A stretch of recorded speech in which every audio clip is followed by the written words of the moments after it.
Danner has made a name for themselves by combining traditional techniques with modern materials. But have they taken it too far with this $280 boot that looks like it's just held together with a single layer of glue? Well, that's what we're gonna find out by cutting this thing apart, running it through our test to really see what you're spending your hard-earned money on when it comes to the Danner Douglas. So now let's go over the boot information. So the brand is obviously Danner. The style is the Douglas GTX. They weigh 1 pound 6 ounces. They retail for $280 and they're made in the USA. And the way that Danner positions this boot is built in our Portland factory with the finest materials from around the world. The Douglas represents a step from disposable footwear. The boots are made of premium leather with a Gore-Tex liner for breathable waterproof protection, and they're recraftable to ensure you'll wear them and love them for decades to come. So you'll notice that there's kind of 5 big points that they make, and those are the 5 points that we're gonna cover and test. The premium leather, the finest materials, waterproof, step away from disposable, and recraftable. So if we look at the leather first, is this a premium leather like Danner says? Well, the leather's around 2 millimeters thick, so pretty on par for casual boots. Red Wings and other heritage boots are right around 2.5, but for casual wear, 2 millimeters is fine. And then we also burned it to see if it had any plastic coating on top, and nothing really on top, just a little teeny bit of pigment. But Danner tends to add a little pigment to their leather without ruining the aesthetic and like the depth of color. And if you look at the cross section, you can see that it has that tight grain pattern at the very top portion of the cross section of leather that gives it its smooth texture and its strength by binding all those loose fibers together. So is it a premium leather? Yes, it is. It's actually pretty nice leather. But what about them being made from the finest materials? Well, the outsole is where brands really go cheap and not use the finest materials. So what is this outsole? Well, I believe it's a polyurethane-based wedge, which I think is made in the United States because it's essentially the same outsole that you see on Thorogoods, Carolinas, White's boots, just with different brands on it. And this polyurethane compound is allegedly stronger, it lasts longer, and is lighter than the rubber-based Vibram counterpart that you see, the Christie, that's on a lot of boots that are like this. So are they made from the finest materials? At least the outsole is. But what about the other components that we can see? The rubber slip sole, that's pretty standard, so I guess you can consider it the finest in the industry. And then it has an Ortholite insole, which is pretty standard as well. So yeah, I think for what they were trying to say by the finest materials, at least from the outside, they do use some fine materials. Just they're fine. So we were recently voted best smelling industrial shop on Billings Road by the Salt Lake County Shop Smelling Committee of Utah. And this is mostly due to the super unique combination of leather,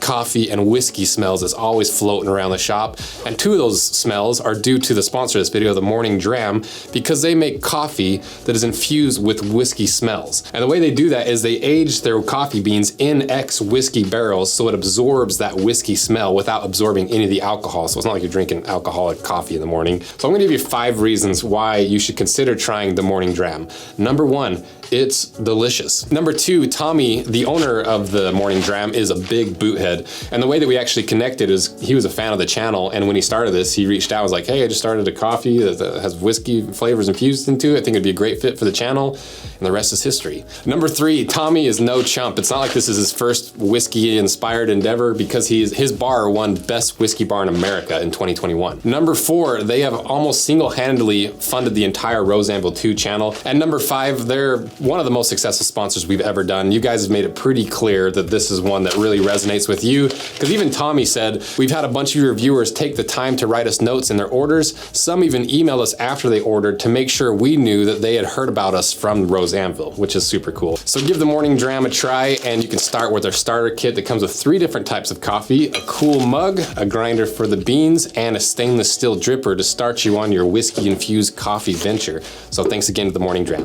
But what about the waterproofing? Because this boot has an internal Gore-Tex lining. This is essentially a waterproof sock in between the leather and the lining. So it creates a waterproof barrier all the way around your foot. It's like literally a waterproof sock. And people really like it because it's allegedly breathes really well, it's really lightweight, and it's very waterproof. But the outside is not waterproof. And that's where some of the issues with these Gore-Tex liners comes in, because water doesn't get past the barrier, but it will get stuck between the layers. And so you end up with a really heavy wet boot, and your socks aren't wet, but your whole boot is wet. And after a few months of wear, that waterproof sock is so thin that after you crease it and bend it for 100 miles, you start to get little teeny holes to develop where it creases.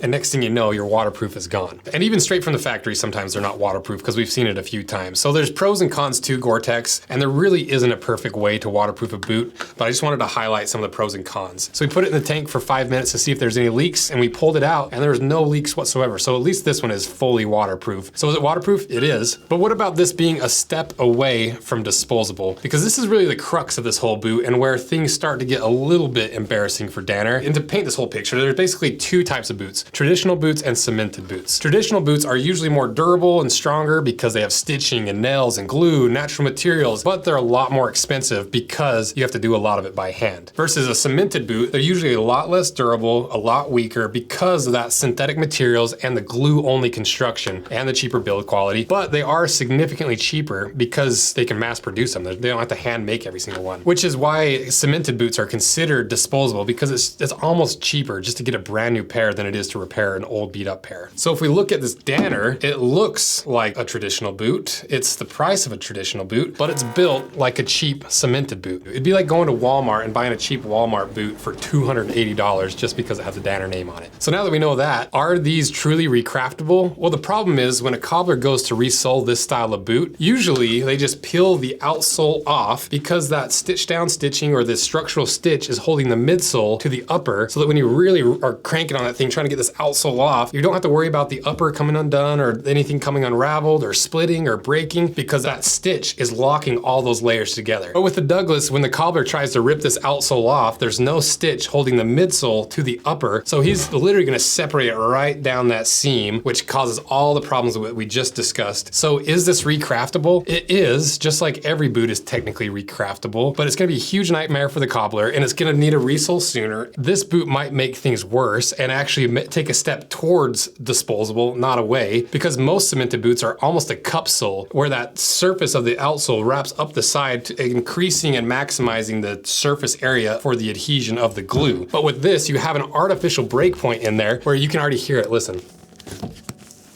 You can hear it splitting from just me lightly pulling on it. And so it's just not good.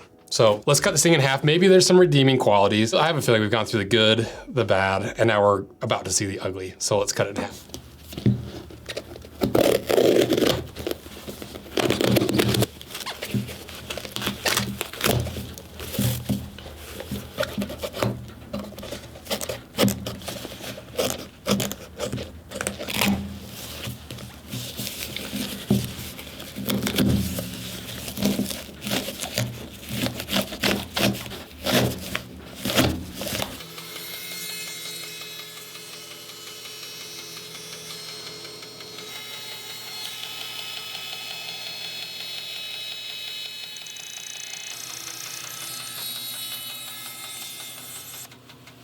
All right, we got it chopped in half, so let's see what's inside.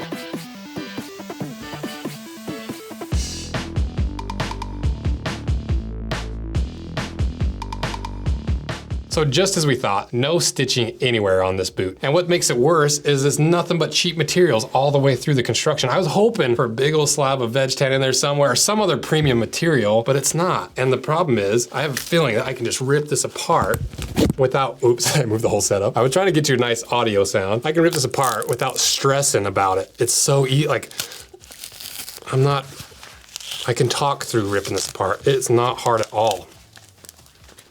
That is wild. I don't want to tear this other one off. We need a cross section for the shoey decimal system we have going on the back. But as you can see, the only shoe or boot easier to tear apart that I've ever seen is that really cheap Converse. But at least the leather is good, so there's one good thing. So is it a premium leather? Yes. Finest materials? Not really, not even close if we're being honest, now that we can see what's on the inside. So not what you want to see from a $280 boot that you can just easily tear it apart like a cheap Converse. So is this everything they claimed? Is this really a step away from disposable?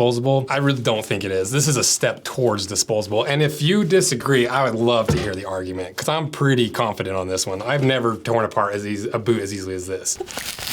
And let's just hope that this is not the potential future for Danner, let alone the entire boot industry, because they're really sneaky. It looks like a traditional boot, but it's not. You can tear it apart with your bare hands. And that's why I love doing this channel, because even the brands that you love and you trust, occasionally they put out a stinker. Occasionally they get someone in there that's like, let's use this good name to sell a really terrible product at a really high price. And that's what this boot is. So I'm not ready to write off Danner all the way, but they definitely have a couple of products that you're like, I don't know, Danner. And I love catching brands in their BS, because you don't want to buy a $280 cemented boot that's just, you can literally rip apart. That's why I love doing this. So thank you guys so much for your support. Let me know what you guys think. So thank you guys. See ya.